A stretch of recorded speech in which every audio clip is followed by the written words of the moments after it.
to the X-Centric Collector channel. I'm Talent the X-Centric Collector, and today we're going to be covering Rouge, and specifically Rouge from the Brotherhood of Evil Mutants. Let's get into it. Cerebro online. Cerebro, please pull up file Rouge 2024. Accessing file. Rouge Destiny 2-pack 2024. Retail price $49.99. Aftermarket price high $68.99. Low $23.95. Accessories alternate hands. This Rouge Destiny 2-pack definitely gives me mixed feelings. On one hand, we needed that Destiny figure, and it's always nice to get different representations of figures that we already have, in this case Rouge, in her original look, but oftentimes these 2-packs include figures where people want one but not the other. Personally, I like the fact that this Rouge came with Destiny because it helps to complete the Brotherhood. Rouge appears to be getting a lot of love these last few years, which is always a good thing whenever we get a character that gets more representation. But I'm conflicted, because like I said in the last episode, when you look at this 2-pack, it looks empty. Each of these figures only came with additional hands, and I feel like just adding alternate heads would have helped fill it out, and would help us collectors feel like we're getting a little more for our money. Other than that, they're good looking figures, and we needed these characters represented. I feel like the Destiny figure will end up being worth more down the road, but I have no idea, if I'm being honest, whether or not this Rouge will be sought after and go up in value. Let's take a closer look at Rouge out of the package. So here's Rouge from the Destiny Rouge 2-pack in hand. And she is a beautiful figure. Again, these faces, unbelievable. They look so good. A few more years, they're gonna look like real people. In fact, they probably won't because of that uncanny valley. I don't know if people would really want their action figures to look totally like real people. They want them to look like they do in the comics, and she absolutely does. But I will say, as far as realism goes, the MCU figures, eventually they will look like real people, and that's cool. But yeah, I prefer my comic stuff. Let's check out the articulation. No butterfly joints, and this hood piece kind of gets in the way. Not too bad when you're going up like that. Yeah, it's not too bad. That's about as far as she can get her arms up like that. She has double jointed elbows. I'm so thrilled with modern figures with these pinless joints. They look so good. It's like magic. Awesome. And the ankle, yeah, same as ever. Awesome. Let's see if she's got the wrist. Yep. You can actually even see it in there. Although her cuffs kind of prevent it from moving too much. I'm sure you could pop it out a little more if you wanted to, and then get more motion if you wanted to do a fist kind of like that. Like, why I oughta. She also did come with 2 additional open hands. Appropriate hands for Rouge, the grabby grabs. Of course, I have several female hands similar to this that are ungloved if you want to have her grabbing somebody to absorb their powers. I am going to be posing her with the Brotherhood of Evil Mutants because some people might not know it, but that's where she started. Yeah, this is an awesome Rouge figure. Paint job's gorgeous, the face is gorgeous, the articulation is on point, and yeah, everybody's favorite part of Rouge from the original X-Men series. Now, let's get a little more into Rouge. Rouge, Anna Marie Laveau. First appearance, Avengers Annual number 10, 1981. Created by Chris Claremont. Writer, Michael Golden. Artist. Interestingly, Rouge first appeared in Avengers Annual number 10, not in an X-Men book. Although the X-Men did make a cameo. She was another genius creation by Chris Claremont, the legend.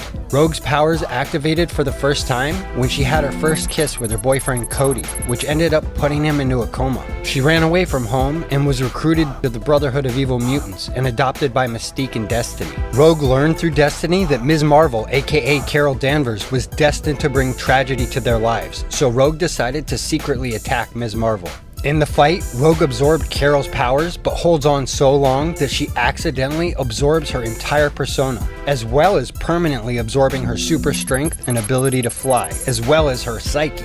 The event traumatizes Rogue, so she had no choice but to seek the help of the Brotherhood's enemy, Professor X. It took some time, but Xavier was able to help Rogue rid herself of Ms. Marvel's psyche, and she became a full member of the X-Men team. She did, however, retain several of Carol's powers permanently. And with that, let's check out her powers and abilities.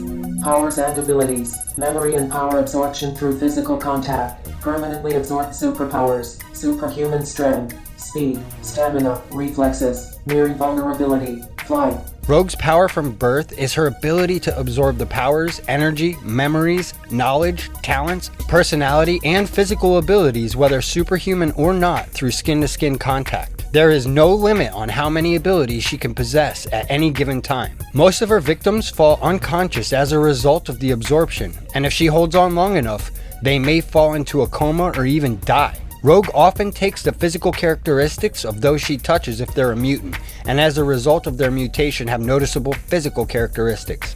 For example, if she touches Nightcrawler, she turns blue. She has permanently gained superhuman strength, speed, stamina, reflexes, near invulnerability, and flight as a result of her absorption of Ms. Marvel, or Captain Marvel as she's known now. Let's see how she ranks on the grid. Cerebro, please pull up the power grid.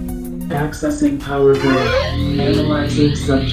As always, you can find these power grids at marvel.fandom.com or on the backs of various Marvel trading cards. Interestingly, depending on what power she absorbs, her power grid could reach all 7s, but we're going to be covering where she stands on a day-to-day basis. Our first category is strength. She's at a 5. Mutant strength, which I've always said isn't a very good description, but when you look at the placement in the categories, it's above her world record bench press strength and below rocket engine power, so she's incredibly strong. Next up is intelligence. She's at a 2, normal human intelligence. She's not a dummy by any stretch, but she's very average when it comes to her intelligence. Moving on to speed, she's at a 5, and that's no surprise. Taking Carol Danvers' power, she's able to reach speeds of Mach 1, exceeding 770 miles per hour. That's one fast Southern Belle. Our next category is fighting ability. She's at a 2, normal human fighting ability. And as I've said before, when you're this powerful, your technical fighting ability is irrelevant. Rogue is more of a smash and bash type of combatant.